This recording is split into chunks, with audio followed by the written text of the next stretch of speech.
On this episode, we chat with Midnight and Inad from HIV advocacy organization APCOM. So if you want to learn more about the effort to destigmatize HIV in Asian culture, you'll love this episode of the Bangkok podcast.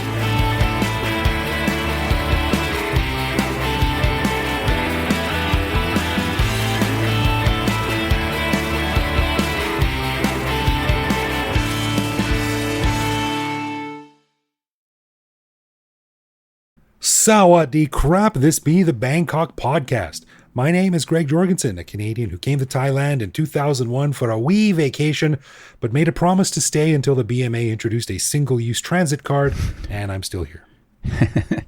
It's going to be a while, I think. You're going to be here another 20 years. That was a pretty deep cut.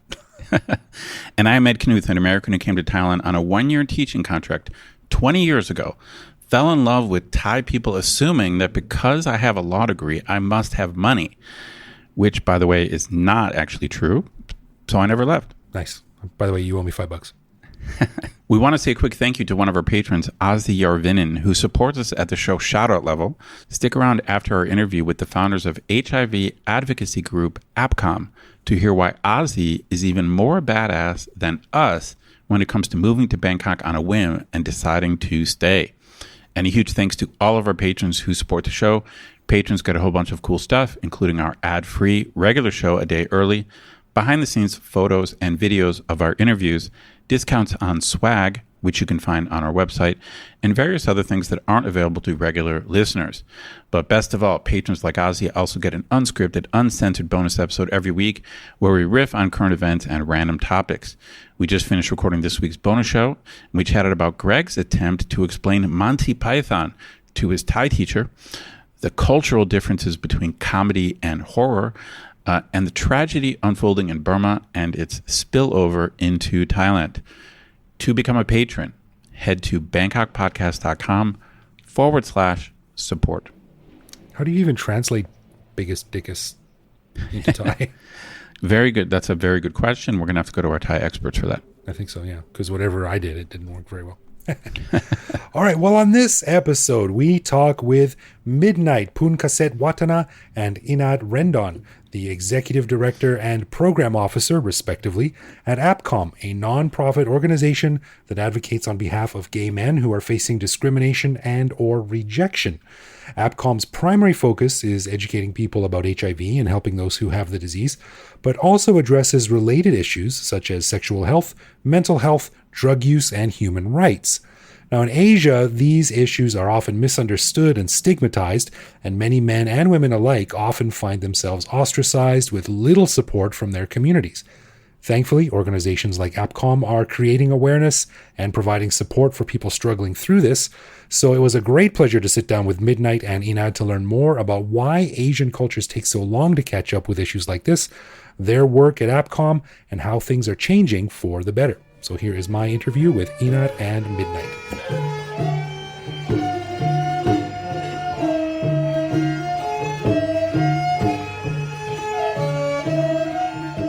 All right, gentlemen, welcome. Thank you for coming on to the Bangkok podcast. I've been looking forward to this interview for a long time. This was set up by our buddy Leo.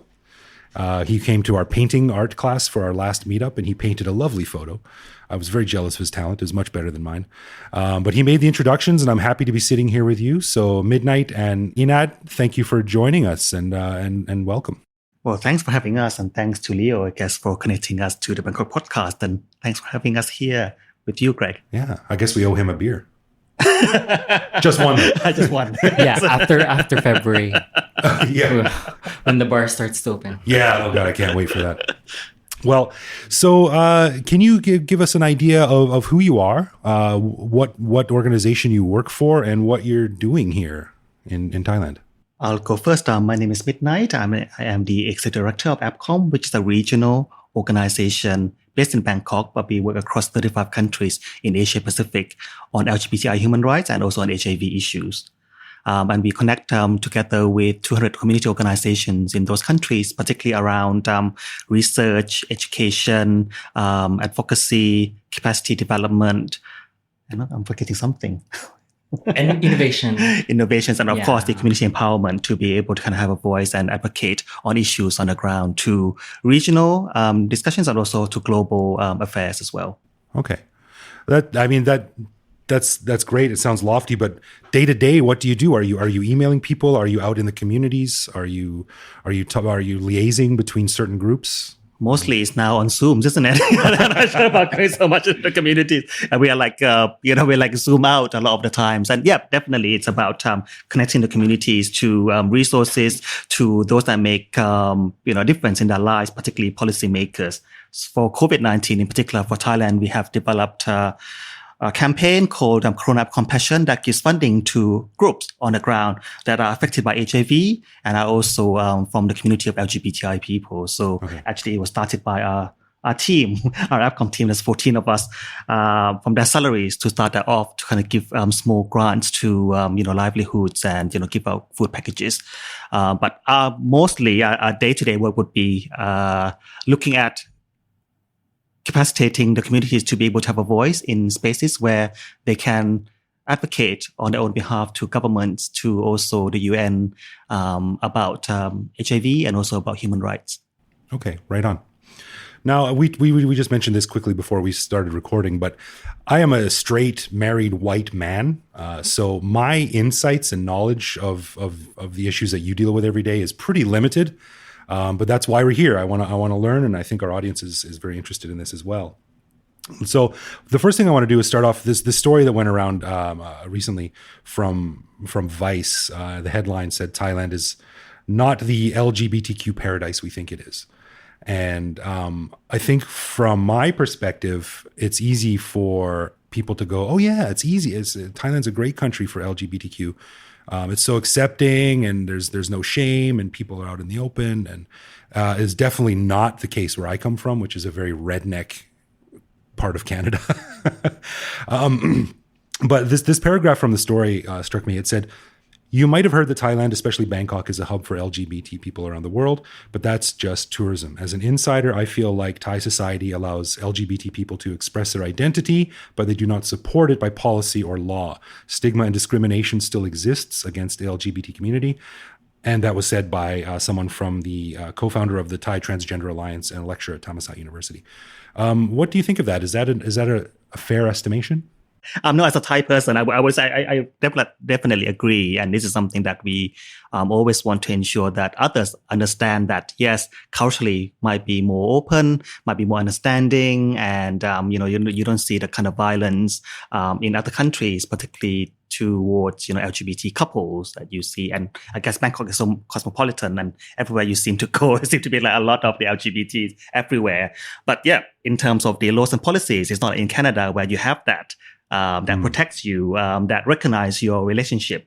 Thailand doesn't have that. So it means that if anything should happen to your partner, no matter how long you have been together, you are not protected by the law. For transgender people, their gender is not recognized. So if they're born male at birth, they will always be Mr. on their identity card. Right. So it affects in terms of where they go to have anything to do with anything official. So with their jobs, interviews, or the way that they dress at universities, for example, it doesn't recognize the way that people want to express themselves. And yeah, when it comes to marriage, Thailand is also looking to be like Taiwan in terms of going towards marriage equality. But right now, it's not the case. It's so weird because Thailand is the world leader in sexual reassignment surgery. But at the same time, they're very restrictive about fully embracing it or making it a legal identity change. I guess I think in terms of your people who are listening in the Bangkok podcast will understand how Thailand or Bangkok is so random, I suppose, in terms of what is acceptable, what you can do, what you can't do, and people don't seem to understand like that. We still live in a very conservative society for those that makes the law, for those that are in power, for those that are having different views of what it means to express yourself much more freely. Mm-hmm. And you've seen now with all the protests that's happening. And I think that's part of the conversation where younger people are now calling for more equality. That means also equality under the law as well. Right. Where does the issue of same-sex marriage stand in Thailand? It seems that there's been some movement in the right direction on that. Is it still ongoing? Do you think it will ever happen? Like you said, like Taiwan, Canada, where I'm from, it's legal. Is that still very much a live issue? Well, it is ongoing, I suppose, but because of the political situation right now, I think it's probably sitting on the shelves at the moment. So we're hoping that once, like along with the one ticket system, exactly. I think there's so many new other subway things. lines. Well, exactly. Yeah, I think because of so many different things that I guess the civil partnership bill and it's not being prioritized currently. Yeah, it's so strange because we talk about this on the show before, and to me it seems that Thailand is I think quite a conservative culture and a conservative society, but at the same time these days they seem to be making some very surprisingly liberal moves towards medical marijuana, decriminalizing some drugs, civil partnerships, things like that. So it's strange. It's kind of in a weird phase of shifting now. And I just that's the end of my story. I don't really have a point, but it's just interesting to see that happening. I think it's going to be for the better. Uh-huh. Well, as a Thai person, I certainly hope that we can be not be afraid to be leaders in some of these issues that is more liberal, that is looking at rather than punishing people, so how do we understand them? How do we get people to have the same rights as everybody else as a Thai citizen? Right. Now, Inad, you came from the Philippines. How long have you been in Thailand? I've been here for more than 7 years now. Okay. Yeah. All right. So as someone who came from the Philippines to Thailand, what was it like going from the LGBTQI community in the Philippines to the one in Thailand? Before, I was really looking forward to move to Thailand. In addition to work, is that I had this impression that in Thailand, I can find a partner and we can express our affection and love more freely than in the Philippines, it happened actually for a short time, 6 months. But for me as a non-Thai citizen, I think I had much more freedom here than back at home. Although my parents are very loving and they know me for who I am, they accept me, my sexual identity and HIV status. But in the Philippines, we are more Catholic and Islam, which is much more strict to the words of the Bible and Quran, and that God or Allah just made men and women, and when you're in between, you're not you will be subject to scrutiny and because of the religion. So in the Philippines, the scrutiny and and discrimination, would you say it's sort of driven by the religious side of things? Yeah. Yeah. Well, it's a mix of other factors, but mostly by religion and culture. Okay. Yeah. But in Thailand, Buddhism doesn't really have the same sort of bedrock of these rules about you have to be this. It's very much, if I'm mistaken, let me know, but it's very much a be who you are kind of philosophy. Mm-hmm. So is it more freeing to come here? Yeah. So in the Philippines, gender is very much defined. When you're born male, you're expected to look something like how the society in the Philippines male should look like and how they should act and what they should do. If someone is born female, then restrictive on the limits of how the society defines what a female is. So it's very gender and binary perspective in the Philippines. Right now, it's people are started to open up, especially the younger generation. But compared to Thailand, I think I can say that I can move more freely here. Would then this article that Vice said about how it's not actually the LGBTQI paradise that some people think, is that an accurate assumption? In your experience, do you find that to be sort of not true or a limited scope? Well, maybe it's an extreme for me. It's only me. Yeah, of course. My personal opinion and experience. Not the paradise that we thought it would be on the extreme negative. well, it is true that LGBTQI community does not enjoy the same benefits or rights as the rest of the population, but I think now people are starting to open up. This is like just what I'm observing. Like, I'm not Thai. I can be exposed to like a very small picture of the Bangkok community. Yeah. But although I can see some people who are like not accepted to the job because they're transgender women or transgender men. But most of the people I know who are gay and lesbian are thriving to be successful in the career that they have chosen, particularly in the tourism sector and the advertising sector. Right.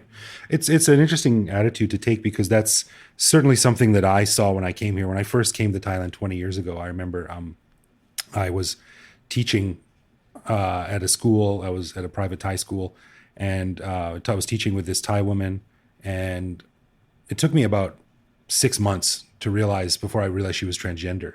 And that was a big moment for me, because having a transgender person as a teacher in where I'm from in Canada would not be cool. At least 20 years ago, it would not be cool.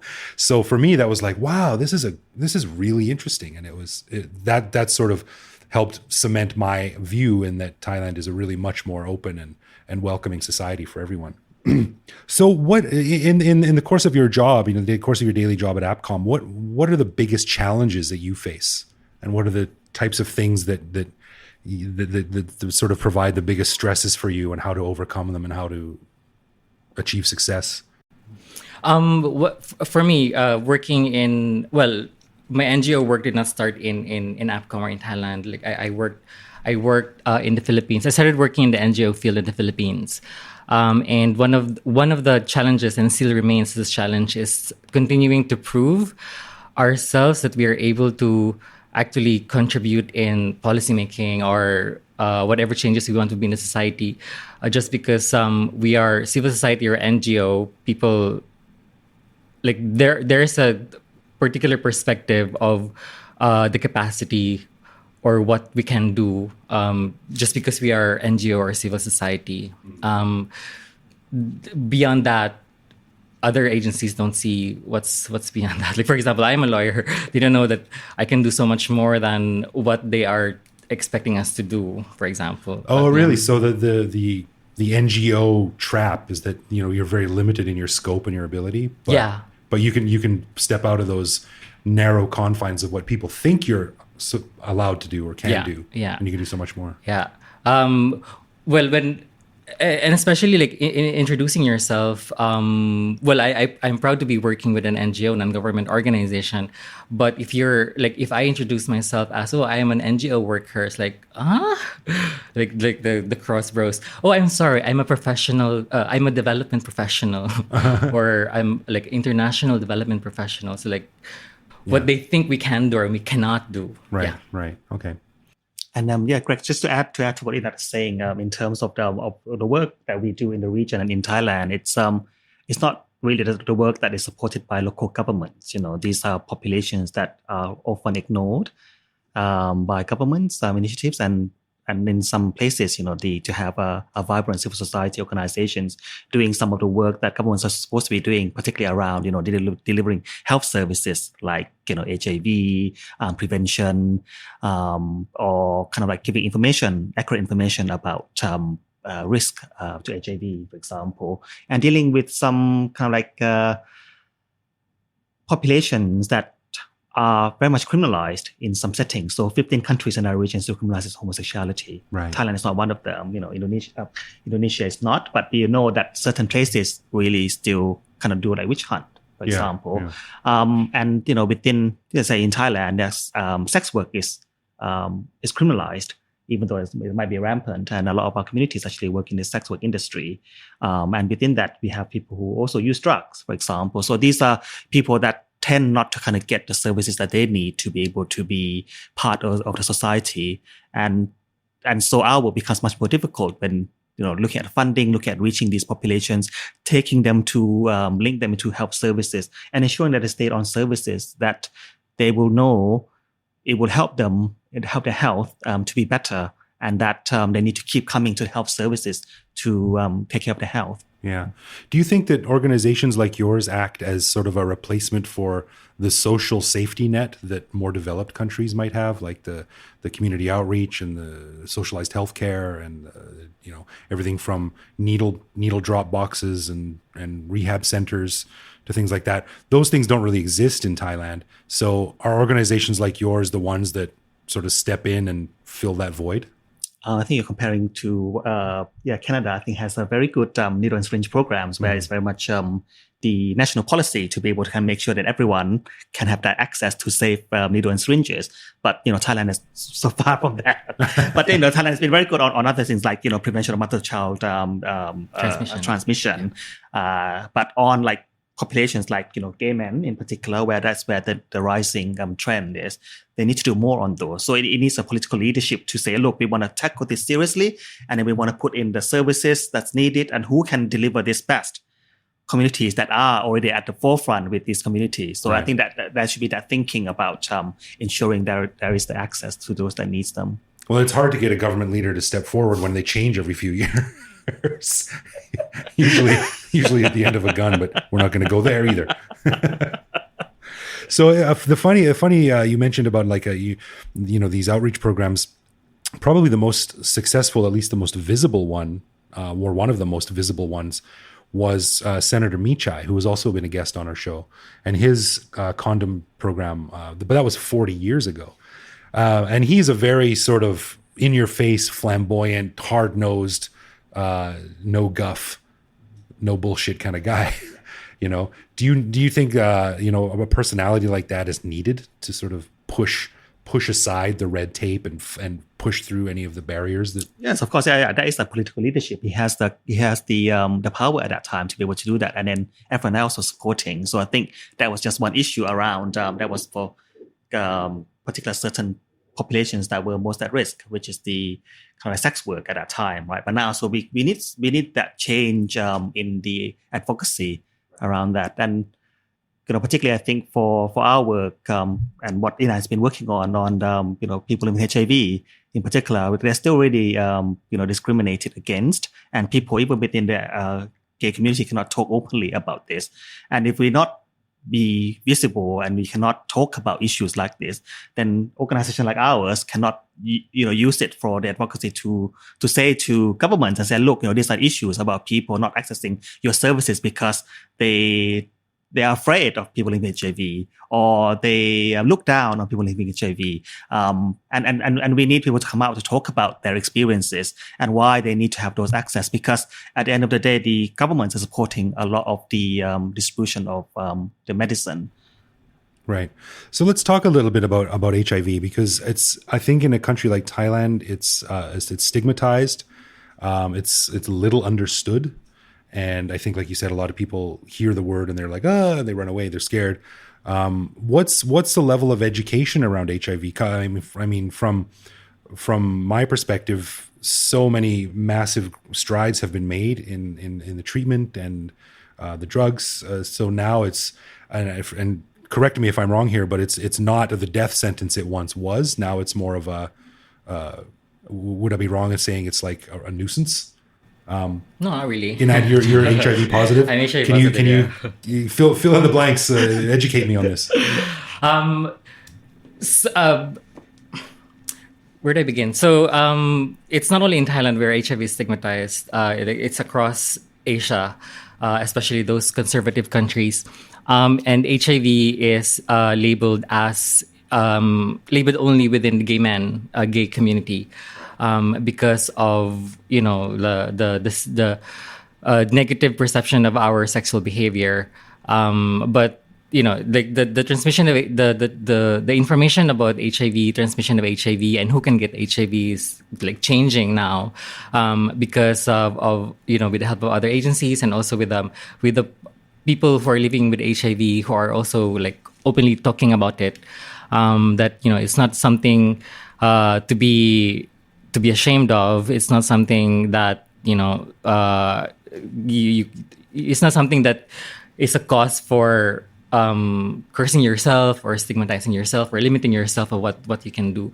So one of the reasons why I started working in the NGO is so that I can inspire people. So I was a lawyer in the Philippines, and then I got HIV, and then like working in the HIV sector, kind of like and people who started knowing me, who is a lawyer working in the HIV sector, kind of like have this encouragement that someone like I can do something more, and HIV is not a limiting factor to live normally, Right. which is not really.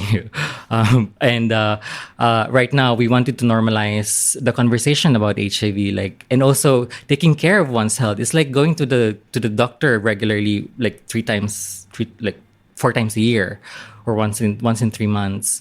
Like, oh, have you got your test lately? Or who's the doctor that you're seeing? Like, yeah, things like that. We try to normalize that conversation. Yeah. Yeah.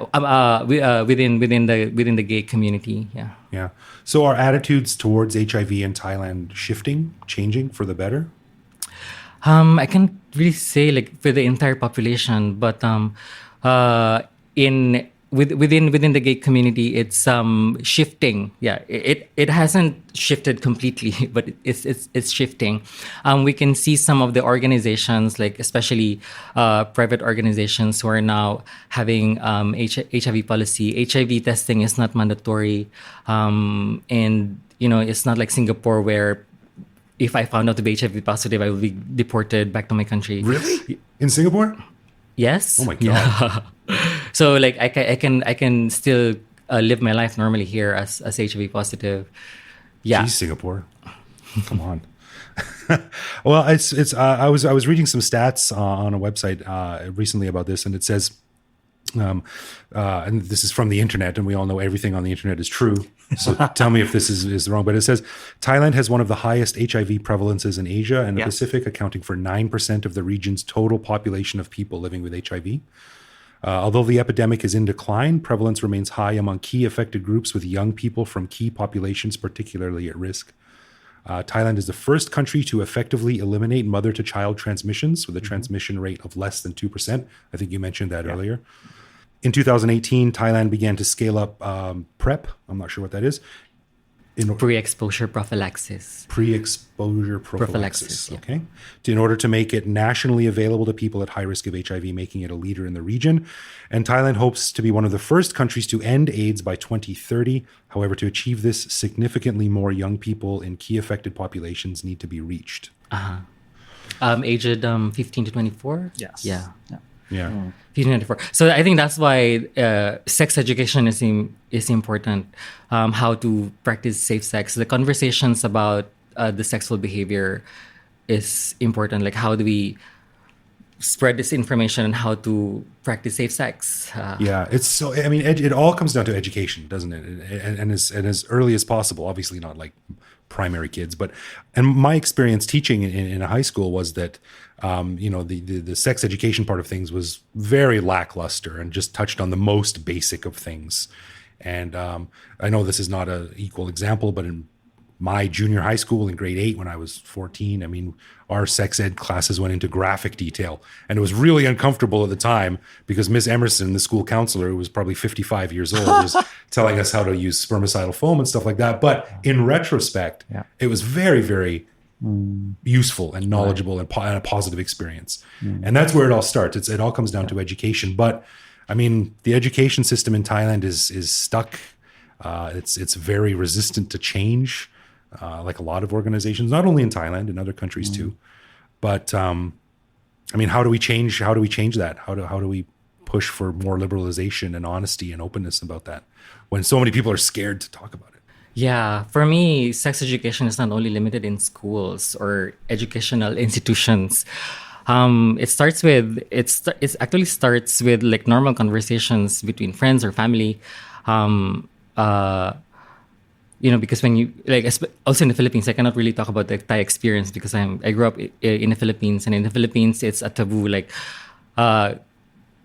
if it's on the TV, man and woman kissing, like, oh, that's bad, don't look at it. Oh, really? Yeah, and then like there's no conversation about physical intimacy between two people because it's taboo. But the sexual education is actually how to protect oneself from let's say unwanted pregnancy or HIV or sexually transmitted infections, and how to take care of oneself. It's not like how to do sex. Yeah, that's the thing, right? It's not about like you teach a kid about sex and they're Yeah. immediately going to go out behind the school and start boning. Like it's about personal health and Yeah. respect for your body and understanding your limits and other people's limits and things like that. So it's not just so cut and dry about having sex. Yeah. There's so much more to it than that. I mean, it's the same for educating, people about HIV as well. I think we still have the same kind of stuck in the 80s where it's like, once you have it and then you can't do anything about it. And, things around treatment has, progressed so much now.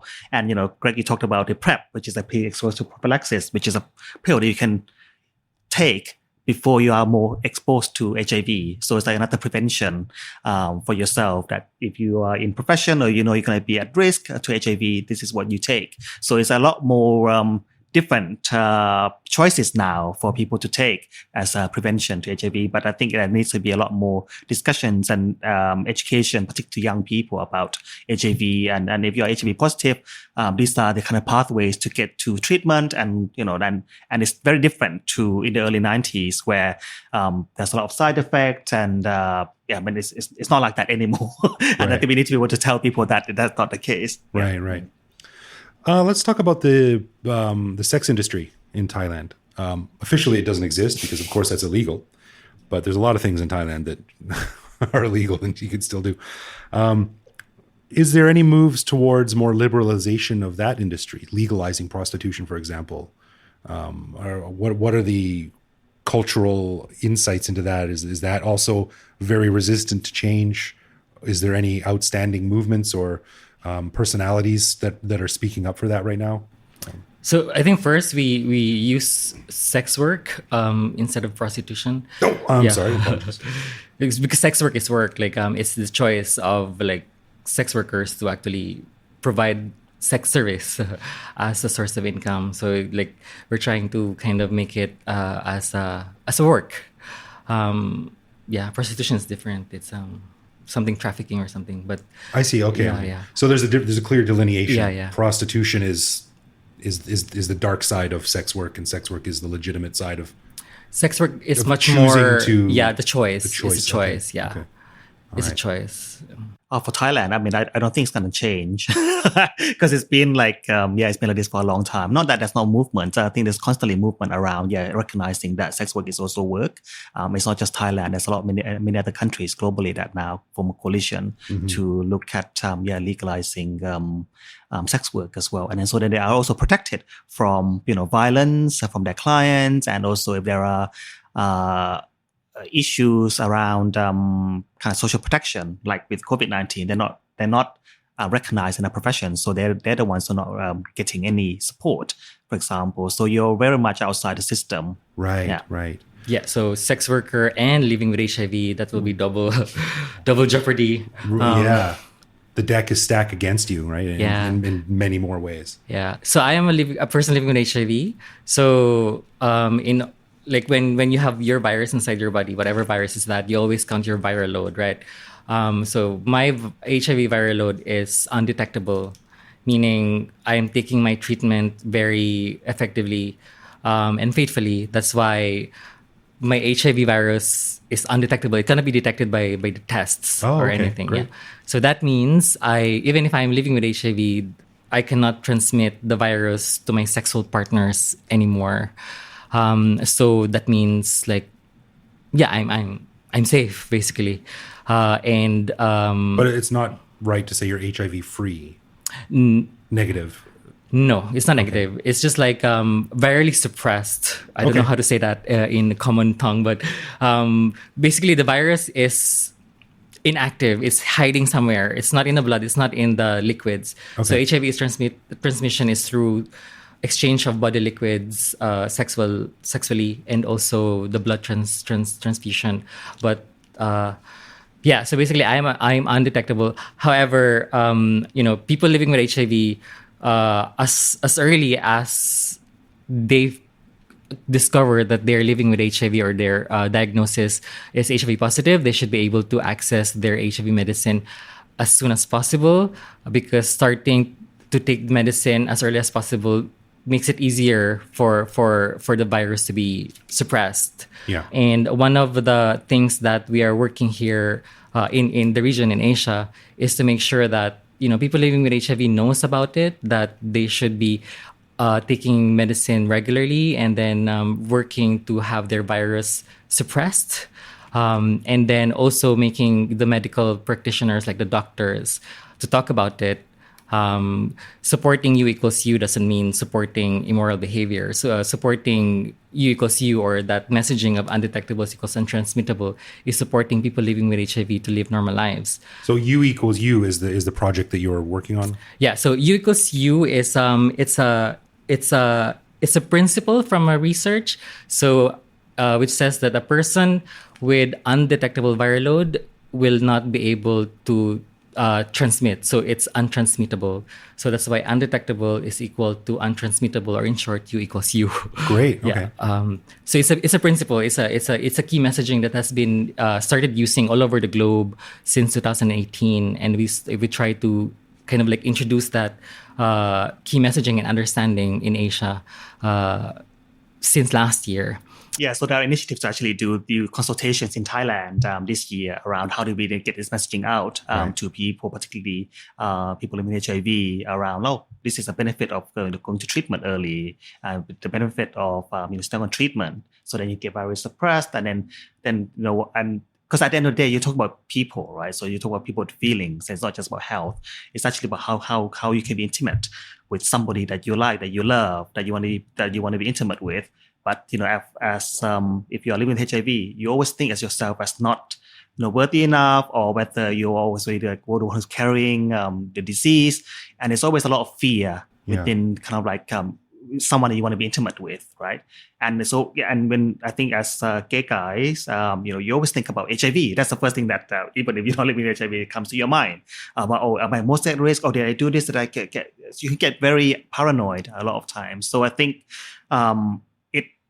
the more message that we get out there to people to understand that your sexual health matters, and enjoying sex is a right to everybody, right? Yeah. And how do we then get that conversation started to kind of talk about, right, you can have sex, and these are the ways you can prevent. And if things do go wrong, okay, there are also these other ways for you to also enjoy sex, even if you are living with HIV.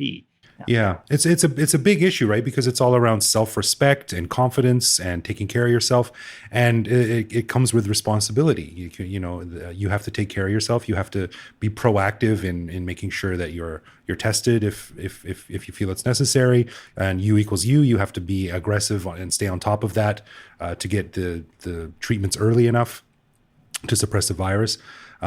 So it's a little bit about education. It's a little bit about respect. It's a little bit about responsibility. And like you said, everyone should be able to do whatever they like to do, but you need to understand that there are personal responsibilities involved in that as well. But not everyone has that, I guess, of course. All the pathways for them to adhere, for them to be able to look after themselves as best as they can. But that's what we're trying to do, right? Is raise awareness and make people aware and help them. Yeah. Yes. Speaking of that, as we're wrapping up, tell us a little bit more about APCOM. Where can people find you, and can they reach out if they want to help or assist in any way? Oh, yes, of course. We always want help. So earlier on, we talked about the Corona Compassion. So we're still looking for donations to kind of like to donate to that. So you can visit our website, apcom.org, apcom.org, to look at some of the work that we do. And then also, if you want to look at some of the activities that we do for Corona Compassion, particularly the Thai communities that are benefiting from these donations, and it's also on our website. There is also a website that is part of our work called TestBKK.org.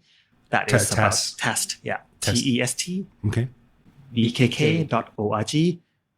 You can see our work on HIV issues that particularly target young gay men online and social media to kind of look at what materials for for young gay guys, where can they access information, where can they access testing, and also HIV information as well. Right.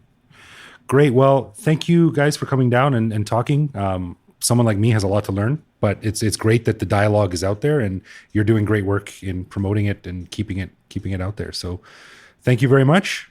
A pleasure to meet you. And maybe we'll have you on in another year or so to maybe give us an update on what's happening. Yeah, or 6 months. Hopefully we can go out to a pub by then. We'll see how things go. Well, thanks so much, Thank the Bangkok you. podcast. Yeah, thank you guys. Pleasure. ขอบคุณครับ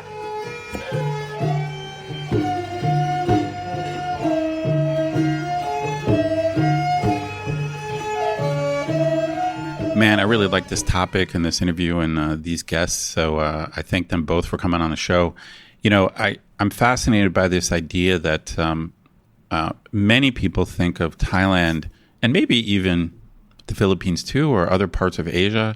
They think of it as being kind of a gay paradise. I mean, maybe not a paradise, but it's a common belief that it's your life will be easier as a gay person here than at least in the States. And I think the reasoning is that especially Thai culture is so non-confrontational and Thai people are so nice that even if some Thai people maybe don't improve or are conservative, they're not going to get in your face or harass you or give you shit. Right.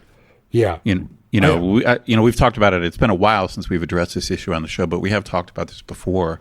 But it seems like these guys are saying, it's obviously much more complicated than that. Yeah, that's right. And I think a lot of Westerners who might not be familiar with the topic, and as two straight white men, I can say you and I are probably pretty ignorant around the nuances of the subject. Oh, come on, Greg.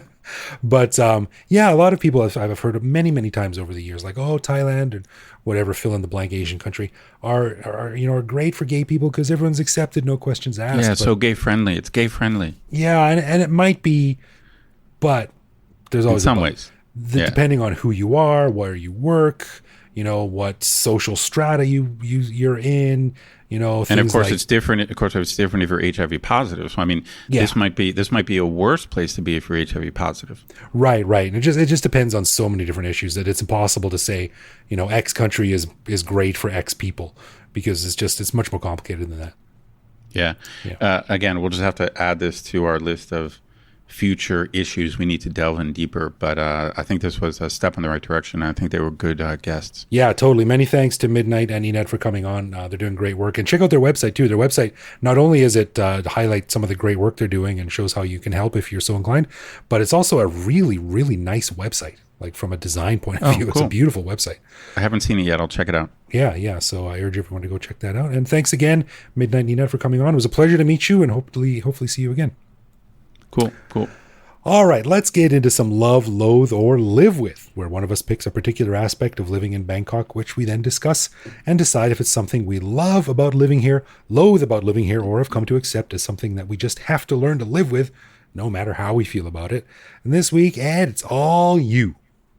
Okay, I've got a very general thing here. It's something that I'm sure has come up on the show before, but I'm just curious if what your attitude is towards it, or if it bothers you at all, or whatever. Because you travel, you just got back from a trip to the beach. This is something it took me a little while to figure out, but I do remember, back in the day, like realizing this. All right. You would agree with me if I tell you this: that Thai people are really not into the sun. This is kind of an understatement, but yeah, I agree. Yeah, they're our listeners, just to make clear. Thai people often, I feel like especially Thai women, if they're just walking down the street in the sun, they'll put their hands up to like block the sun for the 2 minutes that they're not in the shade. Right. Thai people in general don't sunbathe a lot. Obviously some do. But if you go to a Thai beach, as you and I have talked about, it's everyone sitting on umbrellas and, eating. Yeah, totally. That's what Thai people do at the beach. What's your reaction when you're in this tropical, you and I think of this place. The bottom line is I grew up in Northern Ohio. You grew up in Canada. So for us, this is like a tropical paradise. Yes, right. right? Like, We're like the sun, more like the, sun, more. Yeah, the sun is one of the greatest things about Thailand. Right. So what's your reaction when you just see Thai people basically running from the sun? That's an interesting question. I think there's a threshold. I think like you said, if you're going like across the soy to the 7-Eleven, like, you can probably lay off the umbrella or holding up your purse in front of your face, but Thai people have lived here for centuries, longer than you or I have. They know how to deal with it. And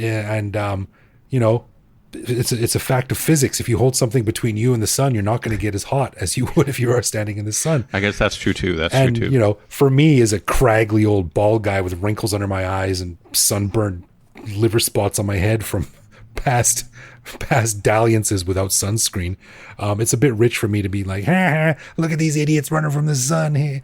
True that.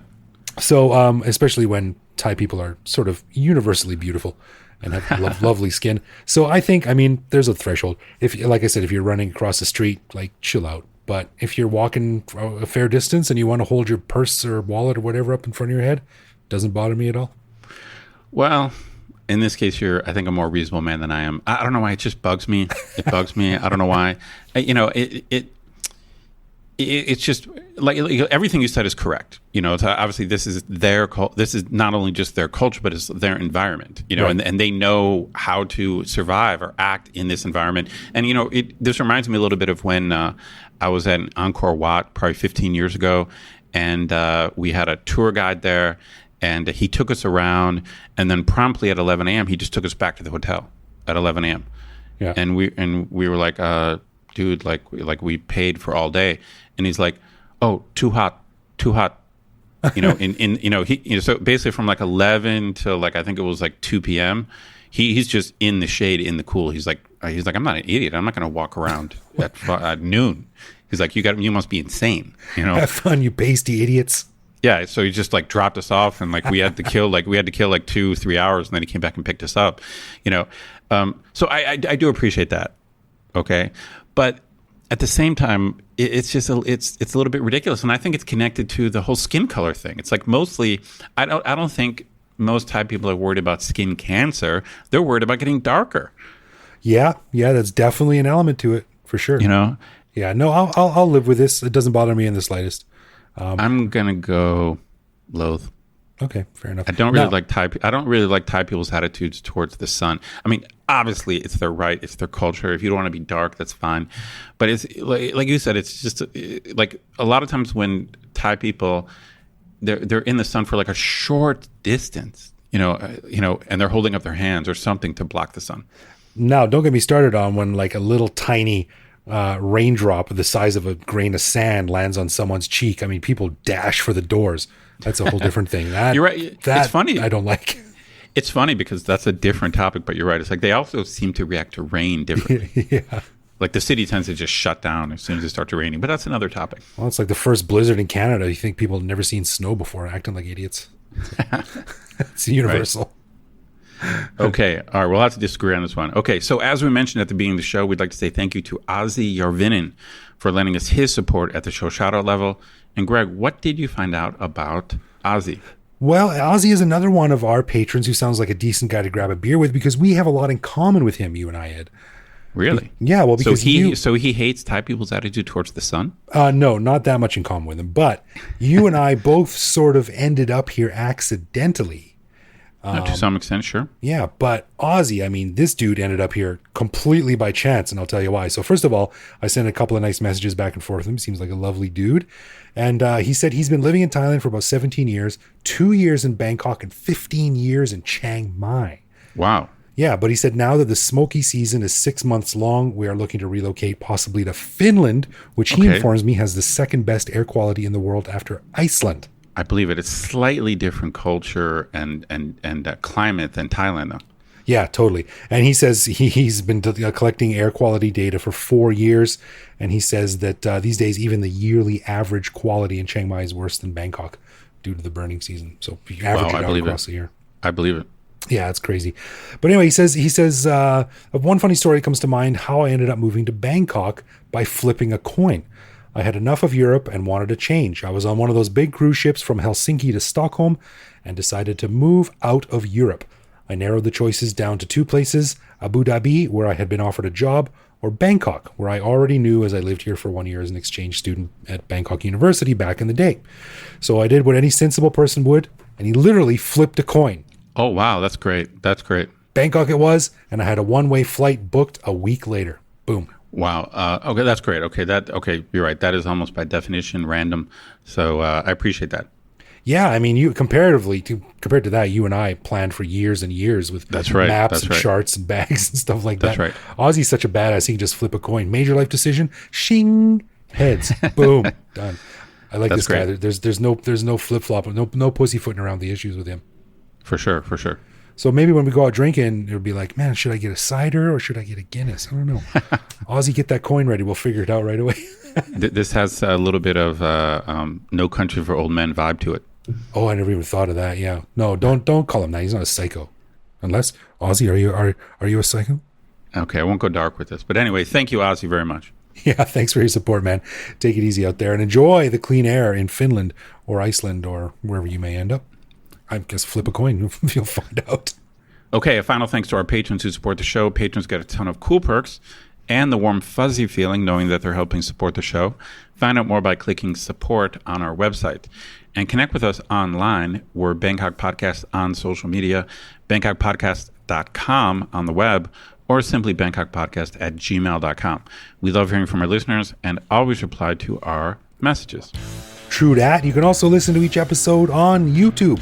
You can chat with us online or even reach out to me directly on Twitter or Instagram, where I am BKK Greg. So thanks for listening, everyone. Take it easy out there, and we will see you back here next week. For sure.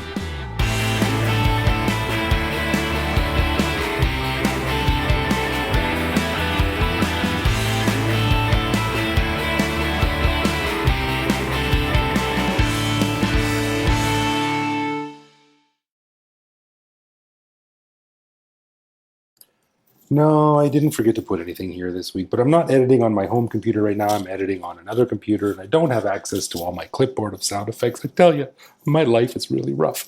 Back to normal next week.